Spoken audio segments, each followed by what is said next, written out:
Welcome to all you Cancerians. Welcome to your not monthly but yearly horoscopes for 2014. So I'm going to try to compact all this information, what is happening for you in 2014. And some of it will be a bit the same than last year of 2013. And other stuff will be just different. And let's have a look what the planets are doing. I will be looking mostly at the outer planets, so as from Jupiter up until Pluto. And then I will have a look at the eclipses. I don't do that for the other signs, but because you are ruled by the moon, I'll talk about the eclipses as well. And there is, and I'm going to start with that, around June, there is especially the ones who have early degrees of Cancer, there is Mercury Retrograde in your sign. That's a very important period around that when it considers the way that you think. So around June you have to slow down when it comes to your thinking process and give it its time to change the way you think. And we'll go into that when I'll explain the monthly horoscope. So that was a little detail there that it's going to be Mercury in your sign, which is fine for you, but it means changes of thinking. So you're gonna change the way that you think, which is not the easiest thing to do for a Cancerian. But anyway, there are some very important things, and I said that as well to the other cardinal signs. You are a cardinal sign, so you are a Cancerian, and it means that you have leadership qualities. And I know that a lot of Cancerians say, but no, I'm an emotional person, or I have strong feelings and I'm way too remote. But you do have this leadership qualities in you, and I think it will be very important for 2014. Whatever you do, it's good for you to take the leadership. And with that, I don't mean to say that you're going to run over other people, because they're going to be strong enough to say, hey, no, you there, you Cancerian, don't run all over me. So you are going to be more skilled when it comes to taking your life in your own hands. That is actually what I call leadership. And it's also that you are your own leader. That is what I'm trying to say here. So it could be a job as well, that you are getting promoted, and absolutely possible with Uranus there. It can just happen all of a sudden that you are getting this huge opportunity with having this leadership role. And with leadership, I don't mean that you are going to be the boss of 50 people or something. No, it can mean that you are going to be the one that takes the decisions when it comes to a project, for instance. And you know, you will get more and more secure in doing that. That's just one part. Now what happens to the Cancerians at this moment is actually happening at all key areas of their lives. Also, I explained that to the other cardinal signs. In astrology, you have houses, and we have 12 houses, so 12 areas of life. Like the first house, which is you, which is your physical body. The 7th house, it's the other person. The 10th house, it's your work, and so on. We all have areas of life that are important in our lives. Now, there is something what is called the key houses, the key areas of our house, of our life. And that is the 1st, the 4th, the 7th, and the 10th. These are the key areas of life. The 1st, which is you. The 4th, which is your home, your roots, your fundamental you, your core, your identity. The 7th is your relationship. And the 10th house is your work. Now what happens with Cancerians is that when one thing shifts of one of those 4 things, all the other houses are forced to change as well. because you've got the Pluto-Uranus square going on, influencing each other and reflecting that these changes has to do with you. So you've got Pluto there opposing your sign in the 7th house.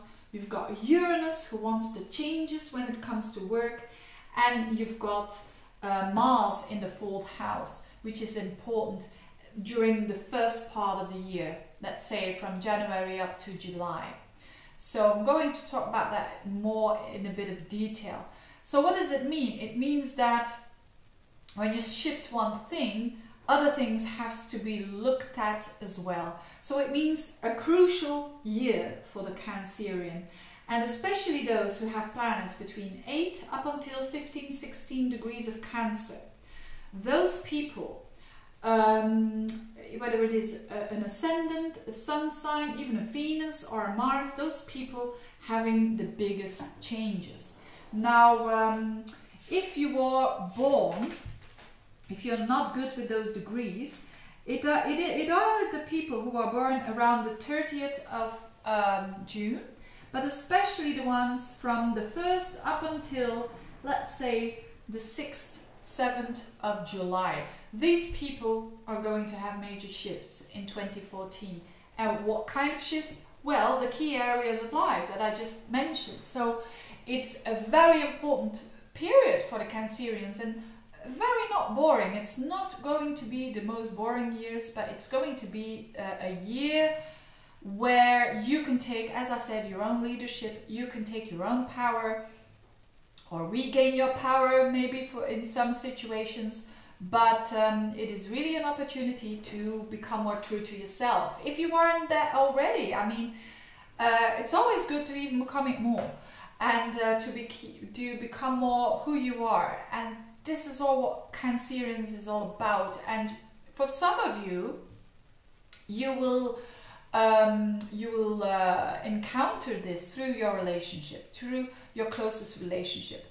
If you are single, you are probably going to attract a Plutonian person, and Plutonian-Uranian person. Who is that? It is a person that you can be fascinated about, and it is a person that you think, I can't get this person out of my head, and this person has like such an impact on me. Well, actually this person will show you how to stay yourself. This is very important for Cancerians. They have to stay with their own truth. And if this is a lesson for you, that's probably why this very fascinating person is coming into your life and shaking it up a little bit. So it is also possible that you learn a lot about power in your relationships. So if you don't have a relationship, you're probably gonna meet someone who's very powerful, even charismatic, and it's actually a part of you. It's just a mirror.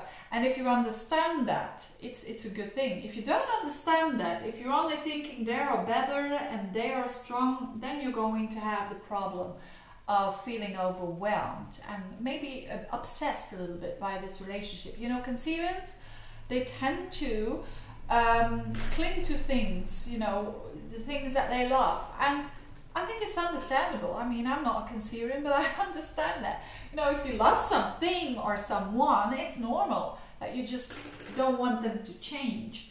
Well, this is exactly what this Pluto is showing you. You can't possess anyone, you can't have a domination over anyone, and no one can have a domination over you. So it's either one way or the other. But a lot of Cancerians are learning that at the moment. Whether you are a man or a woman, it doesn't matter. A lot of people are learning it through the hard lessons of Pluto. So when you are in a relationship, it can mean that, you know, things need to change, certainly in 2014. And that doesn't mean to say, oh, it's a bad thing. On the contrary, if you do change, it's a very, very good thing. If you ignore it, if you're going to hide yourself, if you're going to not going to change this relationship, just stay as it is, then you're going to get into trouble because you're not seeing the truth of the matter. And then Pluto will show you the truth. It's always better that, as I said, that you can take the leadership and that you say, okay, I need to change certain things in my relationship, no matter what they are. They are very individual for everyone, you know, they are very specific for everyone. It can mean that you need to give that person a bit more space. It can mean just the opposite, that you are giving this person a bit too much space. Whatever it is, it certainly indicates with Pluto in your 7th house of relationships that you transform through them. Whether you are 20 years with this person or just a year, you are transforming through those very close relationships. Even when you are single, you will have an attraction towards someone. You know, I can't even imagine that if you have certainly those degrees between, as I said, 8 degrees up until 15, 16, there will come people into your life that show you something about the transformation that I just talked about. So this is all very, very exciting stuff, very deep stuff, and it forces you to really look at yourself. And for others, it will be more considering their work, because this Uranus in your 10th house is really demanding that you need freedom. But again, this leadership, you need freedom in your work. You need, if you are unhappy at work, it is in 2014. It is a good time to do some inner work. Mars in your 4th house, especially the 6 first months of the year. If you are going to put a lot of effort into knowing yourself, knowing and trying to find out who you are, and even getting a lot of things done on an inner level, then you probably are more ready for the shifts to come when it considers work. So on the one hand, I should say, don't force yourself. You've got the time, especially those 6 first months. But secondly, the harder you work on yourself and your inner self and your core, the better you are going to attract new things when it comes to your work, if you want to change that. And it can come out of the blue all at once. So actually your focus should be your inner work. You're getting to know yourself a bit better. And, you know, people in your life will help you with that. You know, with that Pluto there in the 7th house, they're only trying to help, I hope. But just be aware of that. It's very important. It's very important to be aware that this 2014 can be the year of the big changes. And as I said, one thing is changed, then all the other follow. And I could really stop with that because it's crucial for you. Now Jupiter will be in your sign as well up until the first 6 months. So really, this is a good thing. Jupiter in your sign, it means that you want expansion, and you have the opportunity to do that. So don't sit still, and act from within almost, because Jupiter will shift that first house and goes into your 2nd house in Leo as from around July up until the end of the year. Now that is good for your self-confidence. That is a sign for you Cancerians that the hard work that you're gonna do, you are going to get more, you know, feeling good about yourself. That's the 2nd house.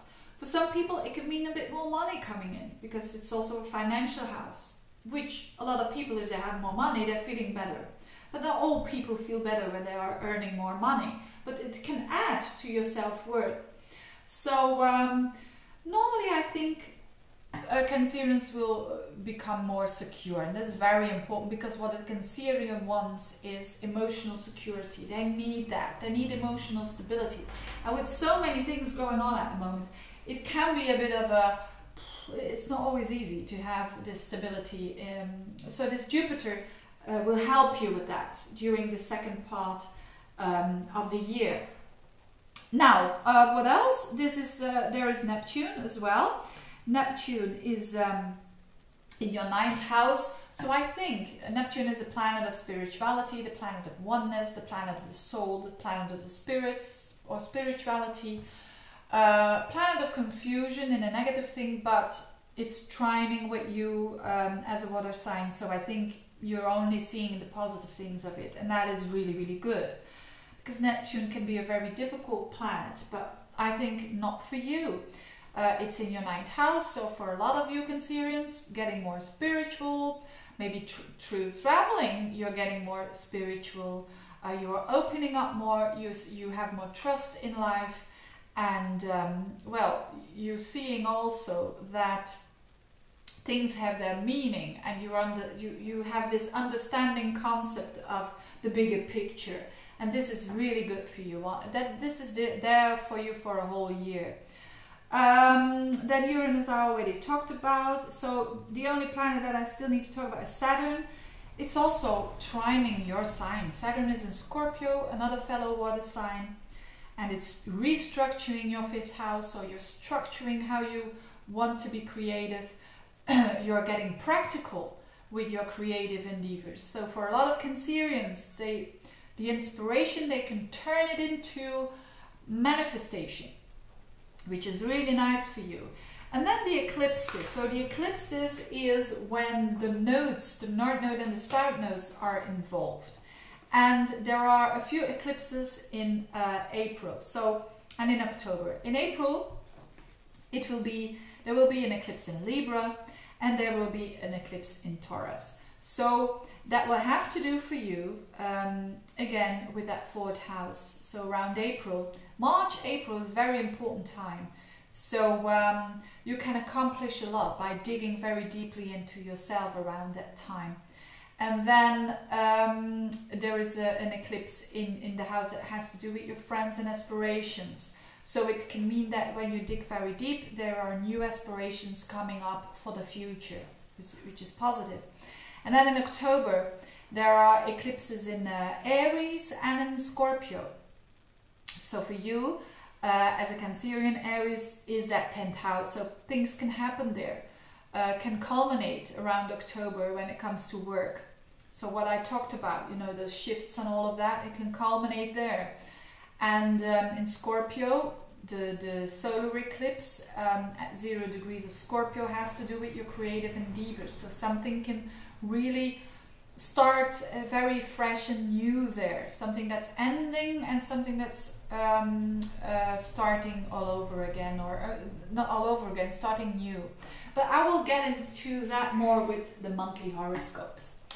So you Cancerians, it's going to be a very exciting year for you, and hoping you have all the best for 2014. Have a very good year, and see you in the monthlies. Bye bye.